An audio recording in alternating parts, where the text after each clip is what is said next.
even in their homes. Many did not tell their spouses, they didn't tell their children.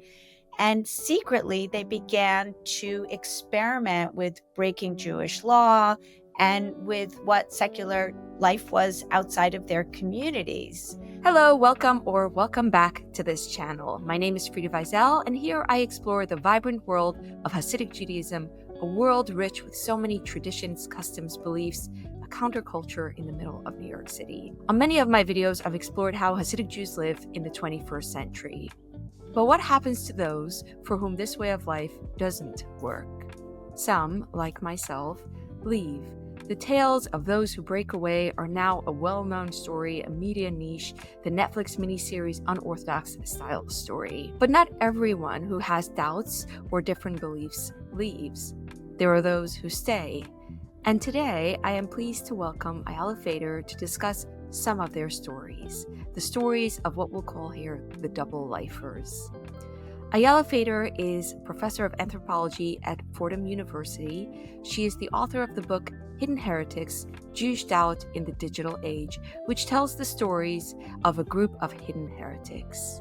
The book also explores the impact of the internet on Hasidic Judaism, a topic which, as the viewers of this channel will know, has fascinated me greatly and been the subject of several of my videos. Ayala also wrote the award-winning book Mitzvah Girls, bringing up the next generation of Hasidic Jews in Brooklyn. Welcome, Ayala. I am so excited to talk to you. Thank you so much for having me, Frida. It's a pleasure to be here. You know, you are my first guest who is an academic who did work on a subject that I am a subject in. A subject. Yes, I am in your book, although under a pseudonym. Yes, under a pseudonym. And in fact, you were one of the first people I interviewed when I was deciding early on whether this was even a topic I should be investigating. I remember I came up, I guess it was upstate, and we had coffee, and it was after talking to Shulam Dean, and I thought, yeah, there is something here. Wow, interesting.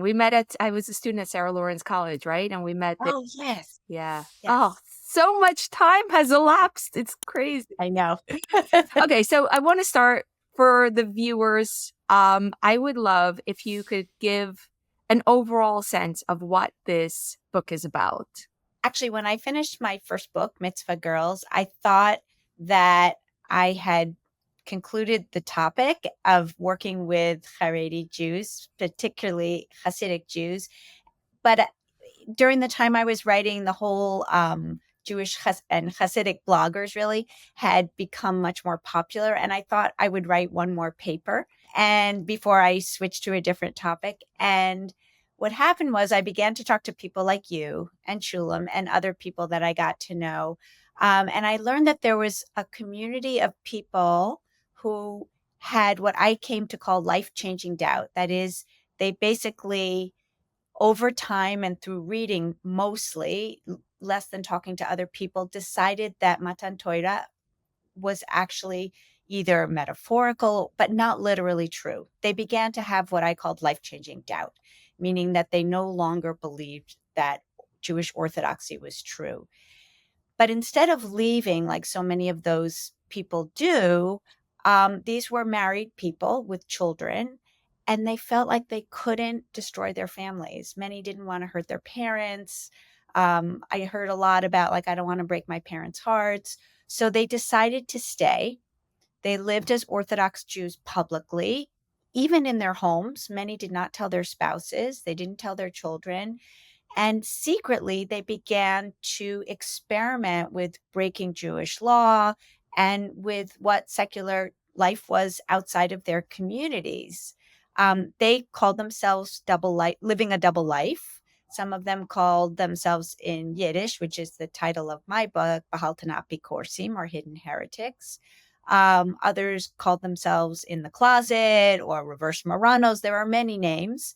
In Israel, they call themselves Anusim. But in general, they live publicly one way, while inside they feel they've totally dramatically changed. And what I learned was that the internet back in the day, Facebook, and now, of course, WhatsApp and other social media platforms became a place where they could anonymously and safely explore their changing ideas of who they were and what they believed. So the internet was critical here. And I talk about something that was called in the mid 2000s the Jewish blogosphere, or the J blogs, where people would post all kinds of questions about evolution, biblical archaeology, men and women interacting, predominantly men, but some women also. And then I explored the way some of these people over time came to trust each other and began to meet in person. So the digital media platforms then became real life support systems and friendships, and people to go out with and explore new ways of being in the city and in the world, learning to ride a bike, learning to go skiing. The other part to this book that I hadn't planned on doing was that I learned that once a spouse discovered that either the husband or the wife was living a double life, which almost invariably happened because that's a hard secret to keep at home, this person was asked to go see a religious therapist and a rabbi. So a lot of this book is also taken up with what people who are in positions of power, how they try to support and help people who are experiencing life-changing doubt, sometimes in a productive way, and sometimes, if the person didn't have very much training, in a very negative way, really just like keeping the doubts inside and sometimes medicating. And then I also looked at the implications for children when one parent is living this double life, what kinds of how that changes family dynamics. And so I would say overall, the book is really a kind of meditation on religious doubt, the role of digital media, and also social change, because one of the pieces that I profile are the ways that rabbinic leadership has tried to respond to the rise of the internet and its sort of inevitable changes that it brings to any community. I should say here that this is where really I have a little piece in the book, because I was my own journey of leaving the community. I'm not a subject in this book, which is about double lifers. My own journey was started with my blog. And it was a great blog, by the way. And you, although you were living a double life for a shorter time, and sometimes living a double life can lead to people actually leaving. And I was looking at longer term people, but your kind of compressed experience was really helpful for illuminating a lot of the ways that gender and digital media shape those experiences of life changing doubt. Which is a very, very important and extremely well articulated part of the book, the differences in gendered experiences. I feel like we got a pastiche of many different people in the book, colorful characters and their ways of navigating, often feeling like misfits. And I felt like the gender element, which I think is very important, was really well articulated in the book. I'm wondering if you can explain why these people stay, because I think a lot of viewers would have a really hard time understanding. Some of these people who stay live a completely second life. Some you describe even have uh, affairs, long term affairs. And I think the viewer would have a really hard time understanding why people would do that. Yeah, yeah, it was something that I was very curious about as well. And I sort of assumed that everyone I was meeting wanted to leave. And some people did. Some people wanted to leave and felt they couldn't. They felt it would be too damaging to their children, to their families. Some people felt that they weren't prepared, especially men, often didn't know enough English and didn't know, outside of the Haredi world or the frum world, how to navigate, how to earn a living. They might not have high school diplomas, things like that. Women in particular, but men and women were terrified that if they got divorced, that they would lose their children. That was something that really kept people in the community. And that's where I think gender plays a role, because from my research, it seemed to me that women were encouraged when their husband had a crisis of faith. The still from wife was encouraged to just keep on doing and support her husband, and eventually a lot of rabbinical uh, counselors told women that their husbands would eventually come back to being from, which is actually not usually true. Sometimes, but rarely. Men were more often offered the option of divorcing. And if that came to pass, it would be very difficult for the now secular or the person who was leaving, especially a wife who might have fewer economic resources for lawyers, to really maintain joint custody. And joint custody is very tricky when one person is in the community and one person is out, even to the point where, if the child is still continuing to go to from yeshivas, like they might not want to go to the non-from parent. It's very difficult. The non-from parent has to provide kosher food, of course. There are a few cases that I have followed where in both cases, husbands left their community. Number one, they were able to make a very strong case for why their form of Yiddishkeit was still Yiddishkeit to the judge, to the secular judge. And they were also able to create with their former spouses a healthy relationship with their children. But it's very difficult, and you have to have the financial resources. And often, as you know, sometimes even a person who's leaving's family might support the still from spouse for the sake of the children. And I, had to overcome some of my own misgivings around that and try to understand that everyone involved, there were no villains, everyone involved was trying to protect the children in any way they could. And for some people, for many people, this means that maybe they have to some degree a secret second identity, right? Interestingly, it seems from your book there were people who got encouragement from rabbinic authorities, religious authorities to do so, do things on the sly as long as you don't the children don't know, something like that.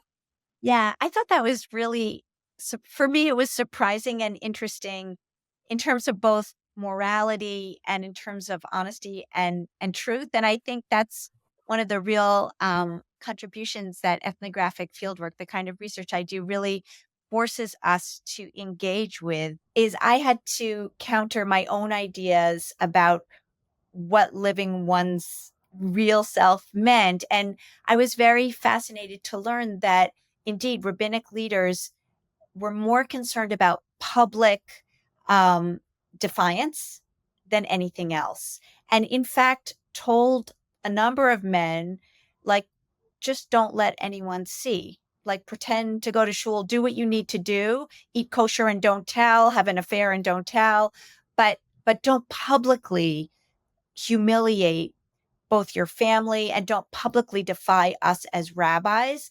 And a lot of people were able to kind of keep under the radar that way if they felt they could. And that's an interesting idea about what living truth is and what isn't. The same with having an affair. Like, there were people who made real sacrifices they felt for their personal happiness and personal senses of fulfillment for their children and their families. But they also felt like, okay, I'm making this big sacrifice. I'm not leaving. I'm not starting a different life. I'm staying. But maybe I can do a little something for myself. Maybe I can make myself a little happier so I can be a better mother at home, for example. And it's the same kind of thing with telling one's children the truth about oneself. Like, how much do you share when it becomes counterproductive? And how intimate can you stay with your kids? I do feel like the secular media outsiders love to hear a story about people who leave this heroic living your truth. And I always felt that people who navigate this difficult dilemma where they have children who will get terribly hurt, where there are a lot of people, a lot of things on the line if they go after their truth, that the people who try to find a creative solution, I always was fascinated, and I always felt like there are a lot of good people trying to find solutions in really hard positions. Let me add two things to that. One is, another insight for me was that I assumed people who were had a crisis of faith and had life-changing doubt would want to live as secular people. But a lot of the people that I spent time with were like, no, we don't think that, even Reform Judaism or secular life is so great. They were critical of so-called secular life, and critical, that people were not spending time with their families, that they were obsessed with their jobs, that they cared about things that didn't matter, too much materialism. So there was a really interesting critique going on, you know? One person said also that those who leave have emotional issues. There's kind of an attitude that maybe those who leave have problems that lead them to leave. So yeah, I'd like to talk about that. So first of all, I noticed that there were tensions between people who go OTD and people who stay. And each group thinks the other group is taking the easy way out and is a coward. So that tells you something. They in fact share a great deal of, of difficult situations. Each version has its own difficulties, each path that people choose. That's one thing. And I did hear that that there were more people who were LGBTQ who actually left than people who were not. And that's why, I mean, my sense is most of the people that I spent time with were indeed not gay or queer. And several people have told me that if you are staying is really too hard. Like it's too lonely. Someone said to me, it's too hard. So I think in some ways it's self-selecting in that way. However, the issue of mental health is a really important one. I think anybody who goes through the kind of philosophical and theological change of believing something to be true, and not only believing the doctrine to be true, but believing that everything, your whole way of life coming out of that truth is the right way to be. Anyone who goes through that kind of a change is bound to have a lot of fallout from that. People were depressed and anxious. Like, it's not surprising. That's a huge life change. At the same time, there was a tendency among some rabbis and some from therapists to understand that kind of doubting as a form of mental illness, as like you're crazy. And in fact, a lot of people who began posting early on in the mid 2000s and found other people online repeatedly said to me and even posted online, I'm so relieved to see there's other people out there. I thought I was just crazy, because that is the communal explanation for the kind of doubt that these people experience. Like, if you're Balchuva, of course you could have all kinds of doubts. But if you're from birth and you were raised in a nice home, and most of these people they weren't people necessarily coming from divorced households or sexual abuse or anything like that necessarily. Again, those people might be more likely to leave. Not that that's a statistic or anything, but if you have such a negative experience, you might. But from people coming from quote unquote normal homes, whatever that is, to actually have these kinds of doubts, I felt like a need for communal leadership to have some kind of explanation. The explanation used to be like, in the 90s and the early 2000s, like, this person is crazy.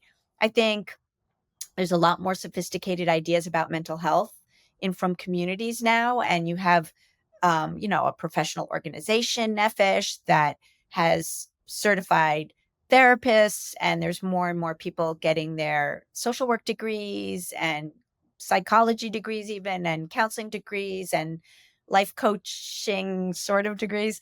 And still there was a need for explanations. Like, how could this have happened? And because I think partly because there are much more sophisticated ideas now about, the effects of sexual abuse, the effects of certain kinds of traumas in childhood. Many of the people that I talked to, their parents would come to them and say, like, were you abused in school? Like, what happened? How could this have happened? And sometimes it happens. Often the people that I spent time with were curious kids.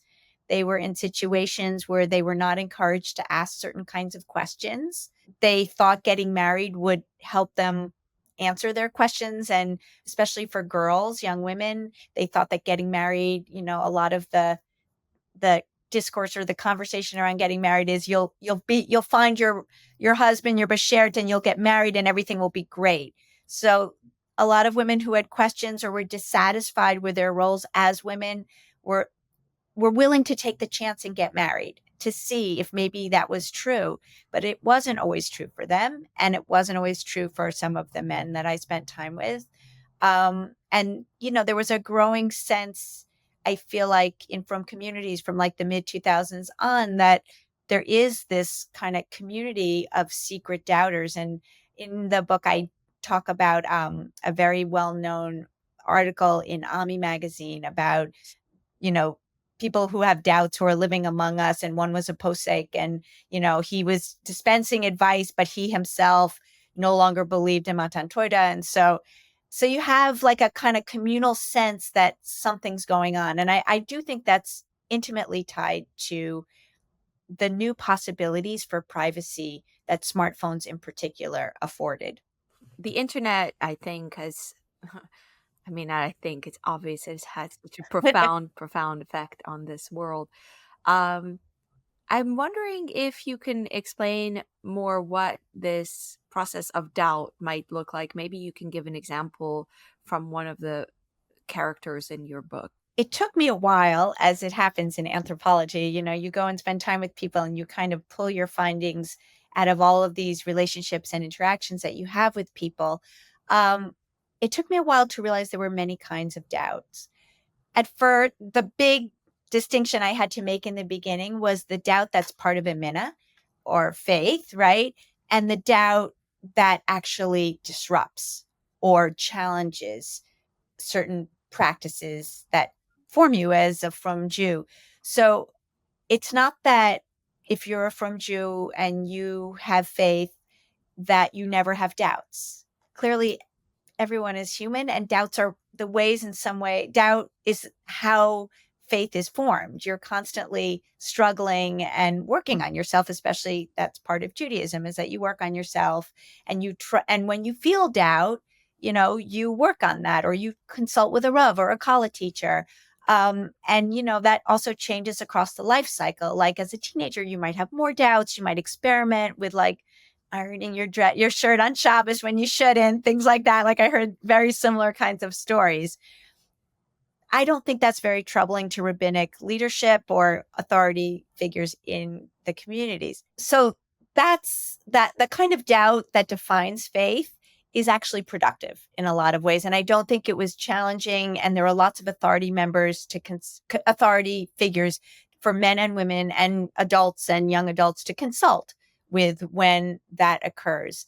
The kind of doubt that I am talking about and that I was studying in my book was I ultimately called life-changing doubt. And that is the doubt that happens when you actually cease to believe in I believe in the basic theology, but really it's it's a doubt that disrupts practice, meaning it's a doubt that's so profound in terms of what you believe that people stop, for example, praying, or they stopped eating kosher food, or they stopped washing Nagelwasser in the morning. So it was a doubt that actually challenged the truth of what they had been told was true from the time they were born till they were mostly in their 30s and 40s, the people that I worked with.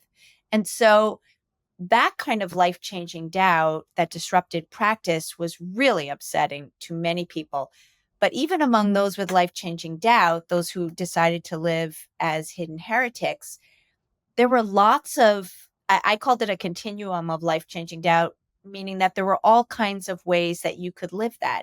There were people who were just kind of open-minded, like certain characters in my book who were open-minded and who didn't completely doubt that Hashem gave the Torah at Mount Sinai, but thought maybe it wasn't exactly as it said in the text. And maybe the timing was a little different and they a little bit believed in evolution and scientific time and all of that. then there were people who began to who totally didn't believe in that, and they really rejected all of that story of the giving of the Torah, but they still believed that they should continue to practice, and they fulfilled all the mitzvahs because they came to see them as social contracts. Some people continued to believe in God or Hashem, and some people didn't. There were people who were agnostic. There were people who did nothing but said that they believed in God. And so you had people whose life-changing doubt was very, very different.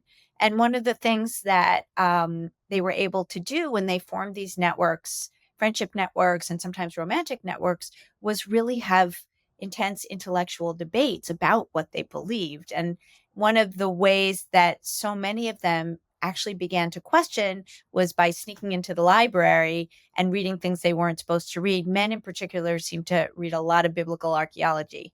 And some of the women that I knew read different versions of religious commentary, for example, like not maybe the ones that they had been exposed to in their school, but other varieties of Jewish commentary, which showed them that that juxtaposition, like there were many opinions actually on certain religious laws. Like being tznius, you didn't necessarily have to shave your head and cover your head with a sheitel and then a tichel. So there are many ways to be modest. And that was actually a very challenging thing to learn, because the kind of assumption that your way of being a modest wife was the only way, which many women learn, right, from the time they're born within their own families, could be challenged. Like maybe you don't have to shave your head. Maybe you don't have to wear a wig and a scarf or a hat or a headband. That was another way that people's worlds were kind of transformed in some ways. You know, I can already hear in the back of my mind the commenter say, okay, so you don't find modesty the Hasidic way. Head shaving is not halacha. You don't have to shave your head. Why do you have to give it all up? Do you find that people were contending with that question, and how did they resolve it? Yeah, and they went in two very different directions. Like some people from certain Hasidic groups were sent to Chabad. Like there are counselors in Chabad, like especially women, but not only women, who are like spiritual guidance counselors. I forgot the name for that. Do you know that? Madricha, I don't know. No, it's a different word. Anyway, they're like spiritual counselors that you have a lifelong relationship with, which is a really nice idea, actually. Everyone could use that. But so sometimes, especially women, but men too, could have been sent to somebody who had a more flexible idea about Judaism, about Orthodox Judaism.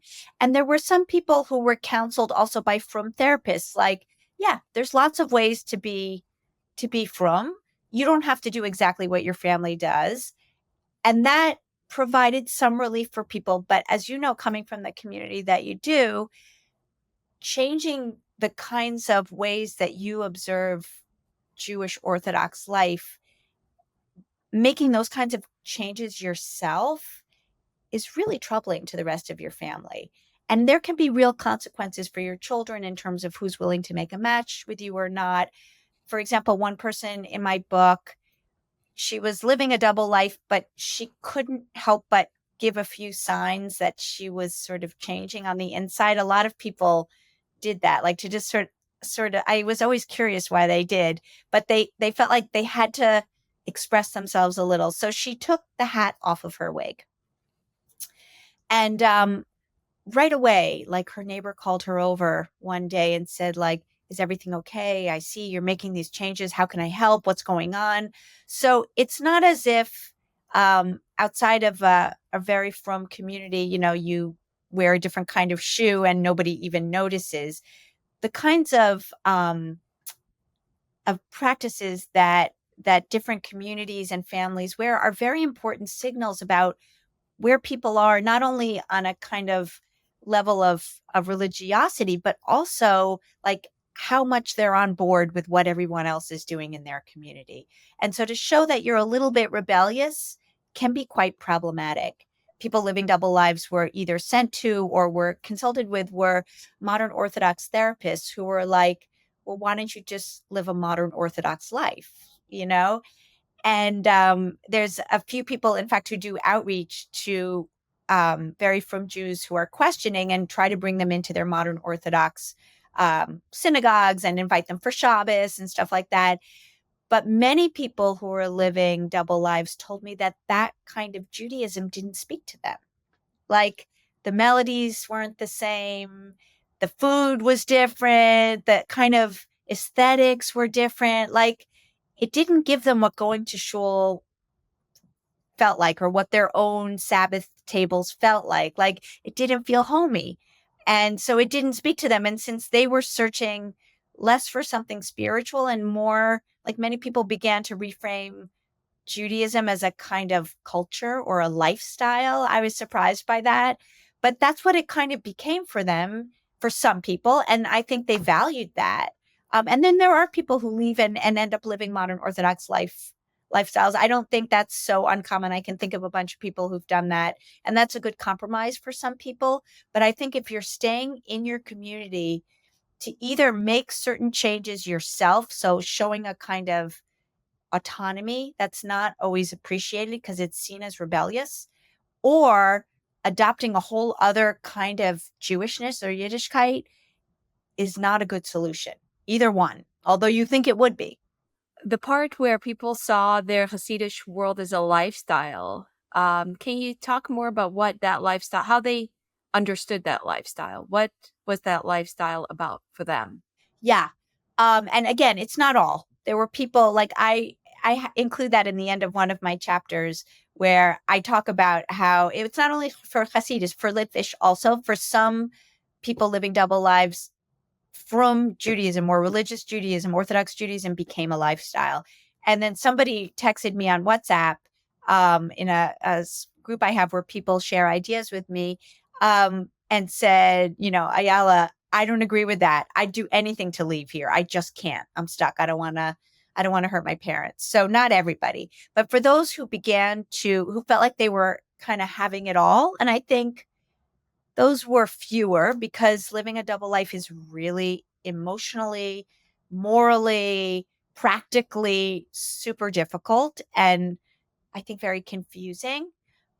Maybe over time, couples, especially if they have a strong marriage, can kind of settle on a middle ground that they can both keep their children in their communities and have some kind of solidarity together, or maybe they move a little bit further away together. That's often the case. By lifestyle, I mean, and this again was something that surprised me. I think the sense of community and communal life is what's remained so incredibly important, and family ties.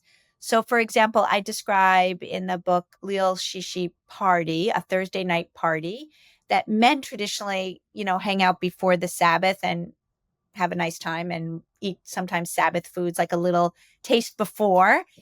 But I went to a party that was filled with people living double lives, and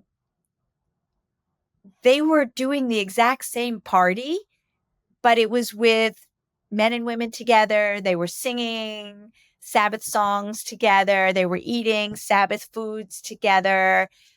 But it wasn't like they were having a rave, you know, or were playing heavy metal. Like it wasn't like they had embraced this completely other life. It was that the aesthetic and the time together and the food was really meaningful still to people. And even in their explorations out of the communities in wider New York, I found that many people went to Jewish events like Fiddler on the Roof was a very popular outing. So you would explore Broadway and hear women sing if you're a man, but you know, you still are committed to learning about your own history, and it's an emotional experience to see Tevye.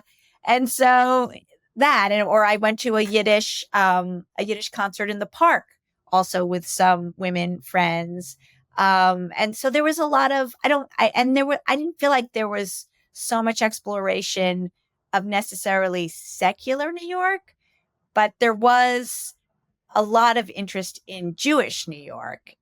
There were exceptions too, and I think a lot of kind of leisure activities around the body were kind of ways that people began to change how they saw themselves in the world. So I mentioned this earlier, but many people learned how to ride a bike for the first time.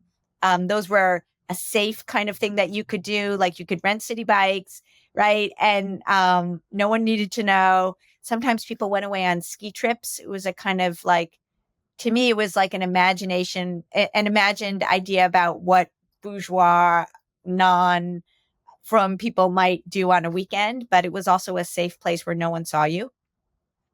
So there were all kinds of experimentations in that way, and people drank, and sometimes, they used pot or weed.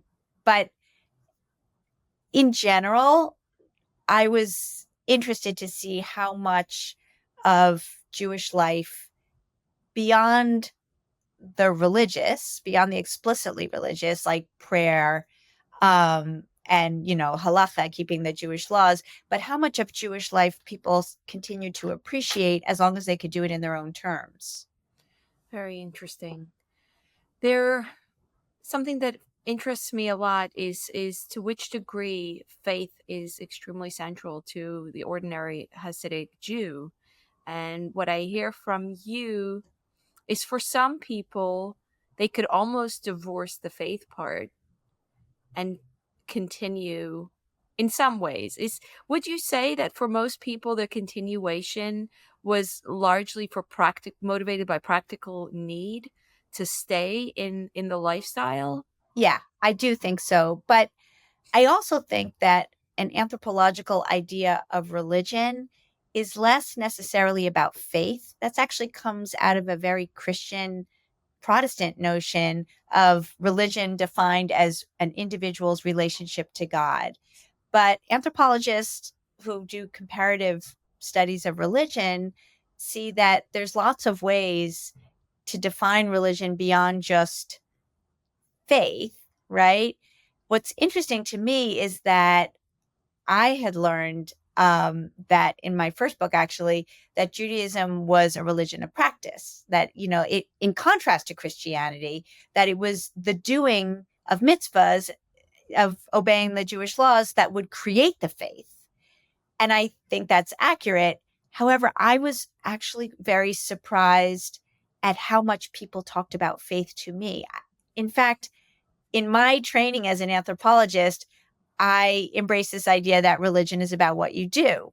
And that's what anthropologists have access to. And we're not talking about private faith in God because, how do we know? But people talk to me right from the beginning about their crisis of faith, their crisis of Amina. And I was like, wait, I don't even know how to deal with this. So I had to, part of the theoretical part of my book, because it's also an academic book, although hopefully also a popular book, was that we can't just discount faith. Like faith is an important part of being religious, obviously, but maybe we can understand faith by what people do with it and how they talk about it. So there's a lot of talking about faith in my book, and the way people frame it and understand it, and then also, of course, what they do. Can you give an example of someone's story that you watched evolve, someone who was particularly maybe interesting or surprising? There's one character who had doubts, got married, was happily married, had a few children, and kept being curious, was dissatisfied with her position as a mother and a wife, and began to ask questions and began to want to do things like drive, which she wasn't allowed to in her community.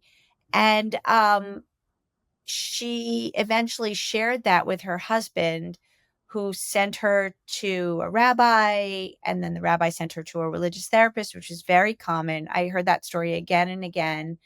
The first couple of therapists she went to were in some ways pathologized her, which is to treat her doubt as a pathology instead of a kind of intellectual, emotional. And I think for women, it's I think those kinds of doubts, like for men, it's like, oh, he's too intellectual. That's his problem. That's one of the explanations. For women, it's she's unhappy in her marriage. I heard that again and again and again. So women are emotional, men are intellectual. In fact, these were questions that were both intellectual and emotional. You know, you can't separate those.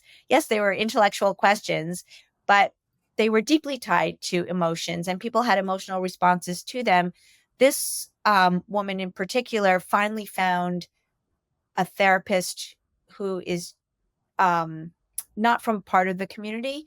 And that therapist was able to help this woman make some decisions about her life, in terms of did she want to stay or go. That was the kind of critical. She also helped her get off some of the medications that she was inappropriately prescribed. Again, not out of malice, but out of an effort to help, and yet really not helping.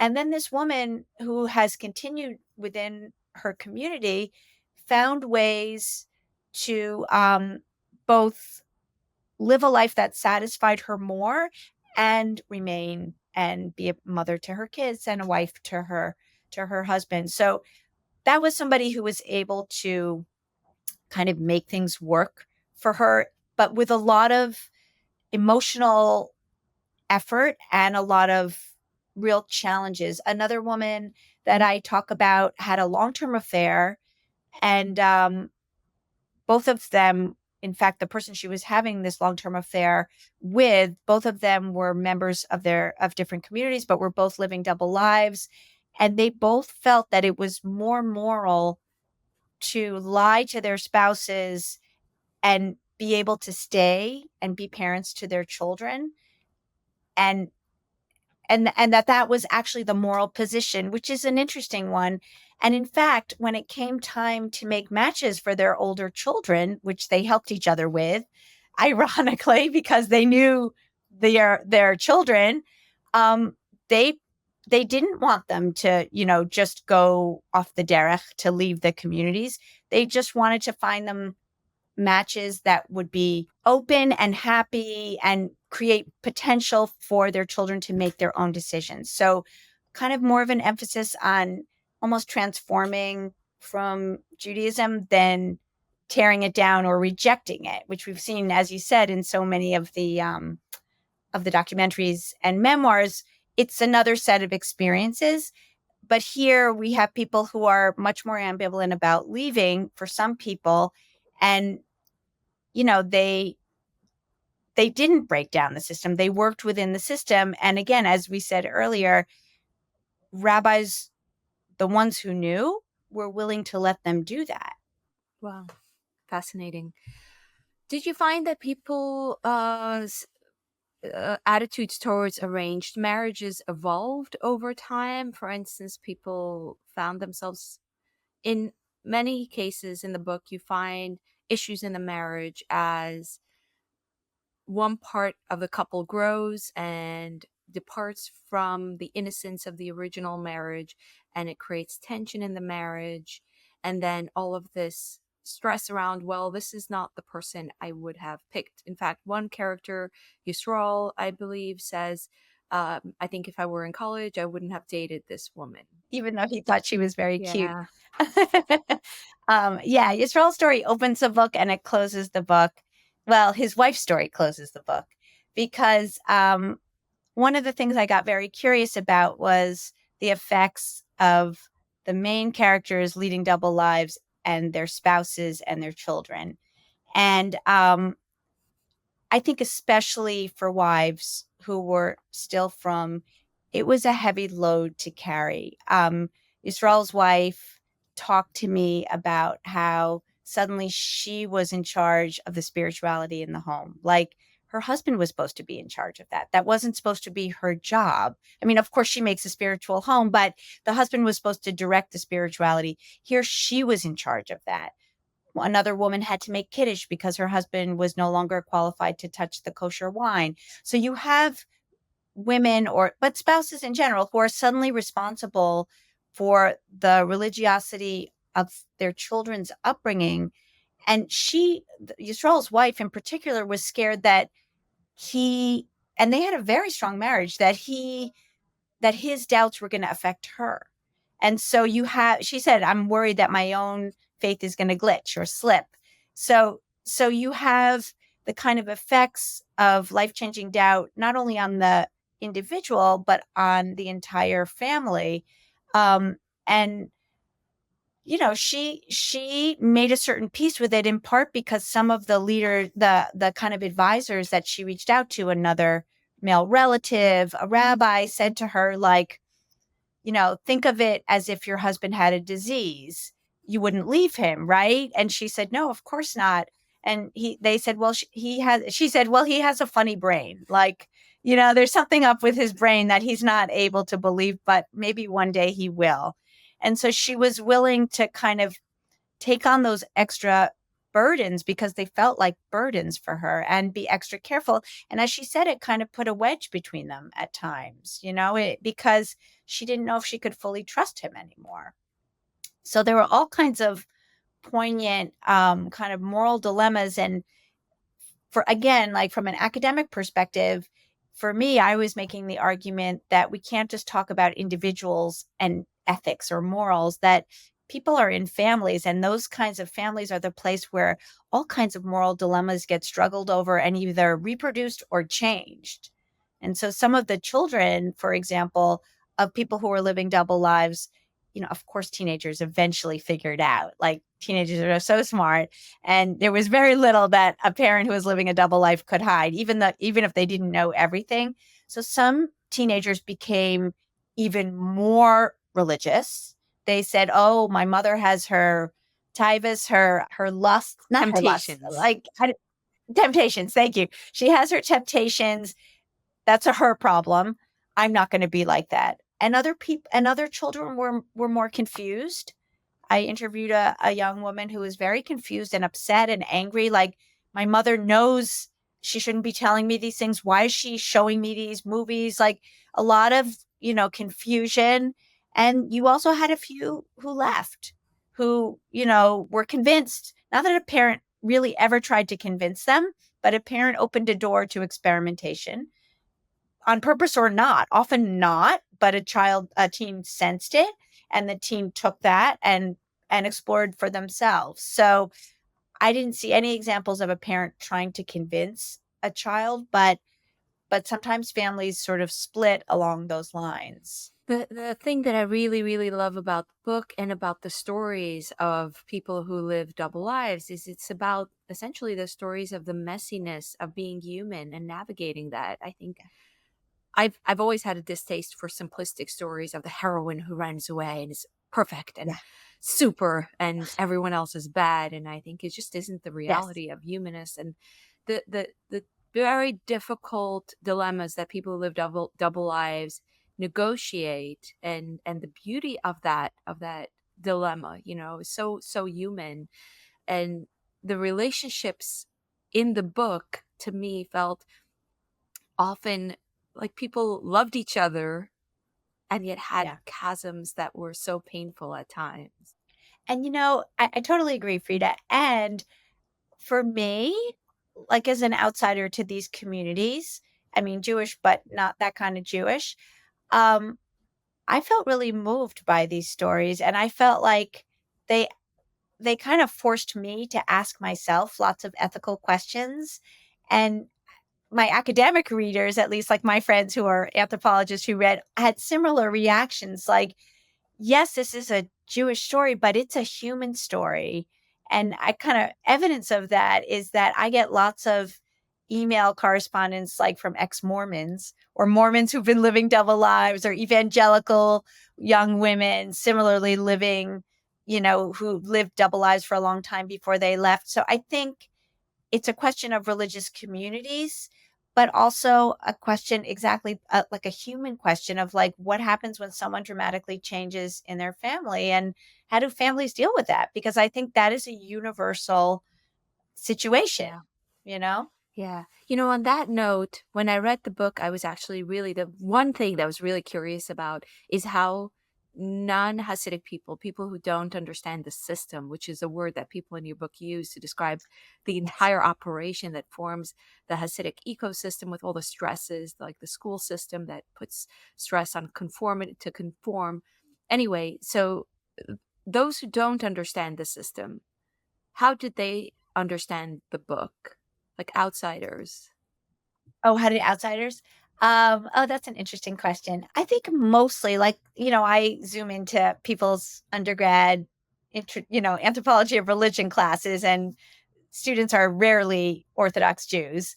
I think in a very similar human kind of way. I mean, they're floored by the emphasis on conformity, but they're equally fascinated by the kind of flexibility that's also built into the system. Whereas if you operate quietly and are not explicitly rebellious, you can get away with quite a bit. So that is a challenge. I think the book challenges a lot of secular people's assumptions about religious communities. I think as well it challenges the idea that these communities are hermetically sealed. Like you've been saying Hasidic, and many people I talked to were Hasidic, but the boundaries between Hasidic and Yeshivish or Litvish and modern Orthodox were very porous. And I had to change my methodology. In fact, writing this, like I went in like, well, I will write about Hasidic Jews and this particular group, but I couldn't because there was all kinds of mixing that made me realize like, oh, these people are not isolated. They're not only interacting with each other, and living a double life only magnifies that, like yeshivish mixing with Hasidic, men versus men and women mixing, modern Orthodox ministering as therapists to very, very Hasidic people. And so, I had to try to think about like follow the people instead of my own more like sociological understandings of how these communities are laid out in New York. So I think that's important too. And it challenges our ideas that they are not part of New York City life, when in fact we know that they are, um, you know, completely in lots of ways integrated as much as they want to be, selectively, let's say. So that, and also I think people were very intrigued by the moral dilemmas that we've been talking about, like, is it more moral to have an affair if you can keep your family intact? Like, what does that mean? So I've had lots of interesting conversations with my students and other students about that. And just in anthropology in general, there's been a lot more emphasis. And I think it's partly a kind of exoticizing legacy of anthropology on people who are strong believers. There's been much less research on doubt. So I saw my work contributing to that too. There's a body of work now that looks at what people call either doubt or failure or religious uncertainty, kind of looking at what happens when, because I think there was a secular bias in some ways, like, oh, these are religious people, they must all believe the same thing. And so as an anthropologist, you spend time with people and you realize like, wow, there's an incredible diversity of belief here, and sometimes none at all, or belief in a different system. Like suddenly there's a belief in certain kinds of science that people didn't think was true before. What was the reaction from people in the Hasidic community, if at all? I haven't really heard from rabbinic leaders, but I do consistently get emails from people who are living double lives in the communities now. I think with this generation that is digital natives that have grown up with digital media, I think there's more exploration online and less, because everyone I worked with said my doubt didn't come from the internet, it came from going to libraries. Like across the board, it was reading books. But I do think this generation now, people in their 20s, probably have more access, especially with smartphones, to the internet earlier on. Um, and I get a lot of emails like, I read your book. I thought I was the only one. Thank you so much for telling me I'm not crazy. Where can I go? And so I've referred people to certain online groups where there are discussions about what it means to live a double life, like where there's a group where there are all different kinds of people who've left, people who've stayed, sometimes people who've returned, a few people. I hear from people like that mostly. Wow. I sometimes hear from people like that as well. I also hear from outsiders. I guess this is very different for you because you're an anthropologist, but people ask me, do you help people? There's kind of the assumption that you're supposed to be helping people. You can't just What would that mean for you, though? I don't know. I mean, I guess sending people to a group is one thing. I think there's a bias from the secular world that if people don't fit in, then there have to be mechanisms of swooping in and paving a way out. Yes. And and people Yes. want to hear that I participate in that. Yeah, I could understand that. I mean, I do think there's, especially with all of the media now about people who leave, I think in some ways it kind of reaffirms a secular mindset. Like, yes, these communities are repressive, especially to women. And yes, if you're religious, you can't express yourself fully as your full person, which I don't think is accurate at all. I think for some people that's true and for some people it's not. But I do think that it's more difficult to have a kind of nuanced understanding of a religious life like ultra orthodoxy or Hasidic Judaism, um, and to see that these are not easy decisions easily made, and they have lifelong Yeah. implications, not just on you, Yeah. on everybody around you. Yeah, which is what we see in the book by when you talk to Yisrael's wife and Tzipi maybe's daughter. Also, Yeah. Yep. yeah. Is there anything I should have asked that you think we should discuss before I wrap this up? Maybe a little bit about Yiddish and the internet, because I find that so Let's talk interesting. about that. I actually saw at the end of the book, you talk about how there are three languages. I forgot how you refer to how Hasidim speak the language of the land as like is one of the three Right. languages. So can you speak about language because you also studied that in Mitzvah Girls? Yes. So, Hasidim, in contrast to other ultra Orthodox groups, speak three languages. They use Lashon Kodesh, or liturgical Hebrew, which is a mixture of Hebrew and Aramaic of the text. They use Yiddish and they use English.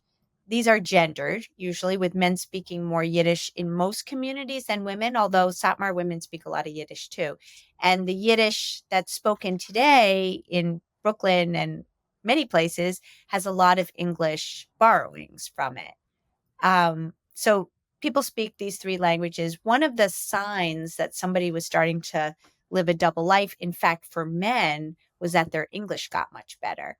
Because if you're in yeshiva all day, even as a married man, you're studying religious texts all day, your English shouldn't be too good. If your English is really good, it means you're reading, maybe you're watching movies in English. And so I heard a story from one person who was set up with a match, and it was a remarriage after a divorce, and the potential bride rejected him because his English was too good, and she was suspicious of where he stood in terms of his faith, and I guess she was right. But one of the things that I found very interesting was the way that the internet actually had an impact on Yiddish in a productive way. Like, you would expect the internet to improve people's English. That's not surprising. And especially for Hasidim and other kinds of ultra Orthodox Jews, English was the lingua franca. In some of the early J blogosphere posts, sometimes Hasidic Jews would write stuff in Yiddish and English letters before there were easy access keyboards. And then other people would say, well, write that in English for those of us who are not Hasidic. So there was a push to really speak in English so that everyone could communicate, and for women too, because Hasidic men's Yiddish, this was tricky for me too, is filled with references to religious texts in liturgical Hebrew, in Lashon Kodesh. And I don't have that background. So men's Yiddish was really hard for me to read. I had to get a translator to help me with that. But what surprised me was that Yiddish started to change, because around, like, I would say maybe like 2010 and onward, once there you could easily access a Yiddish letter keyboard. It became increasingly easy to write Yiddish in Yiddish letters or Hebrew letters. And suddenly, what I found was that some of the chat rooms and discussion boards and other social media sites began to be Yiddish only. There's one in particular that I talk about called Kavestiebel, which is for mostly for men. You have to write in Yiddish in it. You can't write in English. Um, and so that kind of excludes a lot of women. And the Yiddish, again, has a lot of liturgical Hebrew in it.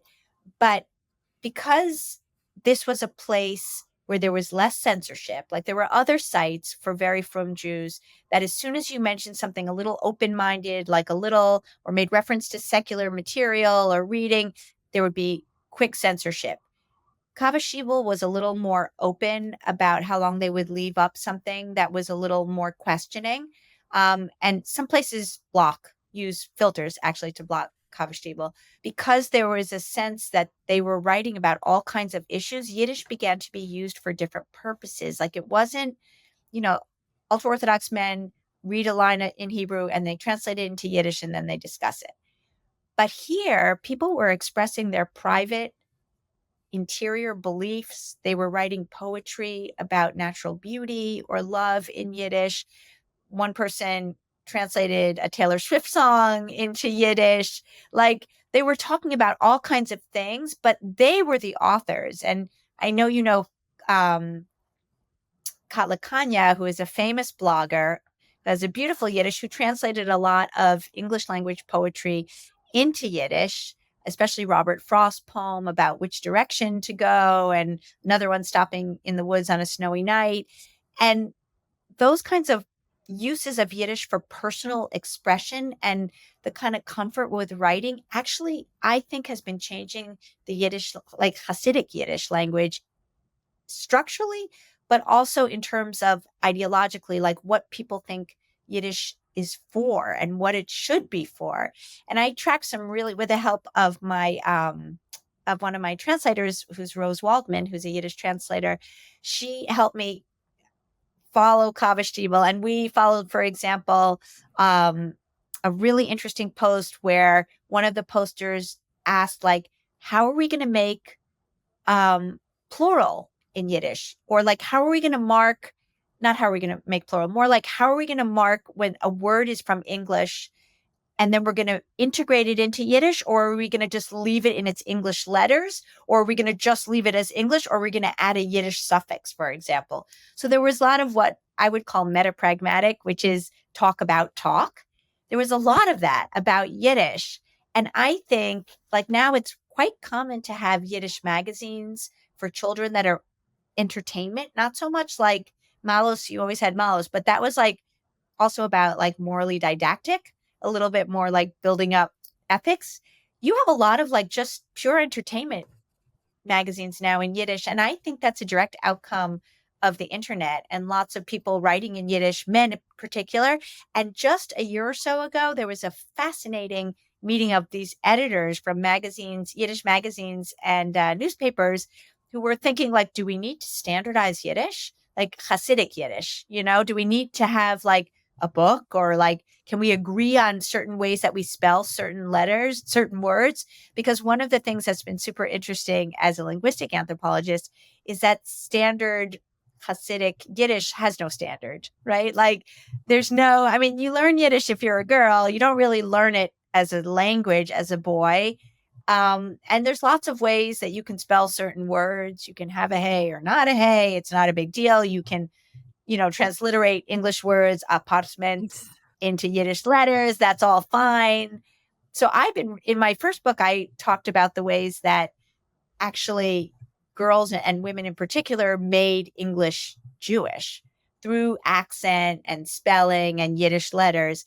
Here you have a kind of reclaiming of language and saying Yiddish is as good as any other language, which could be a dangerous, actually, language ideology because it means Jewishness is a religion or a culture like any other culture or language. So it's a double-edged sword. It's both preserving Yiddish, but it is introducing this idea that, we have experts in Yiddish, and Yiddish is just a language like any other language. It's not necessarily holy. You can express lots of heretical ideas in Yiddish. I heard a very interesting lecture from Chaya Novi, who I'm sure you've Mm, heard of, who yes. is an academic. I'm a big fan of hers. And she's amazing, and I wish that, hopefully one Brilliant. day I'll get to interview her here as You well. should. But something I heard that was very interesting that, like, stayed with me in a lecture she gave in Yiddish is she asked the question, why, if the Satmar rabbi, the first Satmar rabbi, after the Holocaust, as he was building the community in New York, if he was so adamant to, get the community to speak Yiddish, because a lot of people were speaking Hungarian, and he Yes. was really pushing people out of their language comfort zone, especially women, and encouraging them to speak Yiddish at home. Why, if Yiddish was so important to him, did he and his people not create standardized texts? Why didn't Right. they create grammar books if Yiddish was so important? And she answers that because he did not want, he had to make sure that his pressure to preserve Yiddish was completely distinct from Yiddishist, secular Yiddish efforts, Exactly. which is like Yes. mind-boggling. Like the job of the original revivalists of Hasidic Yiddish was really difficult. They had to reject Hebrew, they had to reject English, they had to reject Hungarian, they had to reject secular Yiddish. Yep. And what were you were left with was a hodgepodge grammar. But now, to your point, there's a whole thing going on Twitter, in Yiddish. It's like a whole Yiddish world. And Yep. I gave a talk at the Yale Yiddish program, and they said that they every day they log on to Twitter and they look at Hasidic One, which is a popular. You I follow follow him. him. Yeah. And it's like crazy. He's so comfortable in Yiddish. Like it's easy to read his Yiddish. It uses a lot of English. It feels like something new is happening, and it seems to me to Yeah. be the next phase from Kava Stiebel. Like Kava Stiebel, of course, is still creating amazing stuff, but it's Yeah. like something is happening to what you were explaining. I totally agree. And it's unexpected because, for so many years coming out of Yiddishists, like who, have amazing scholarship but like, Yiddish was a dying language for so many years. And Yiddishists, that's when I started doing my research. There was almost no research on Hasidic Yiddish because it was considered like it was different. It didn't follow standard Yiddish. And the Yiddishists were so invested in creating a Yiddish standard, the secular Yiddishists. And yeah, she's totally right. And I do think something very exciting is happening. And it sort of counters some of the bad rap that the internet gets as like a homogenizing force, where instead you have a minoritized language, Yiddish, really Yeah. flourishing. There's so much more to talk about that. You wanna say just a few final words about Mitzvah Girls, what your research was. You touched on it, but I think there's more to say. Sure. So that was my first book, and it came out of my dissertation.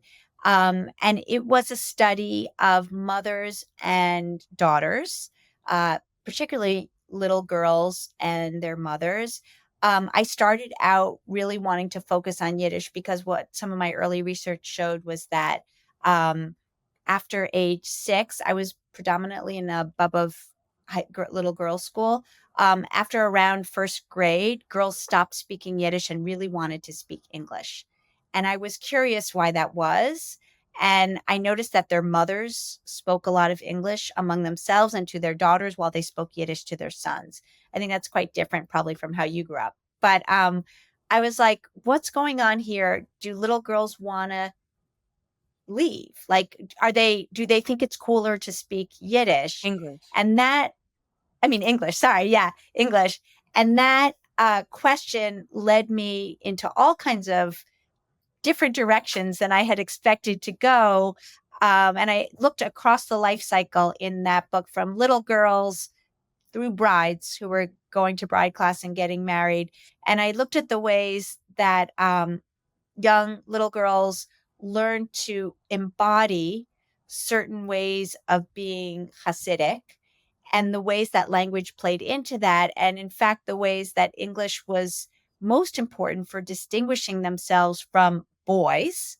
So it was a kind of feminine language, and also from other kinds of Hasidic girls who were considered Nevi or like Not not so so cool. cool, nerdy, maybe. Yeah. Oh, those distinctions are so important. Did you like study stuff Yeah. like the enunciation of L? Like for me in Yiddish, there's a difference between saying ich läuf kaufen a Kleid and ich läuf kaufen a Kleid.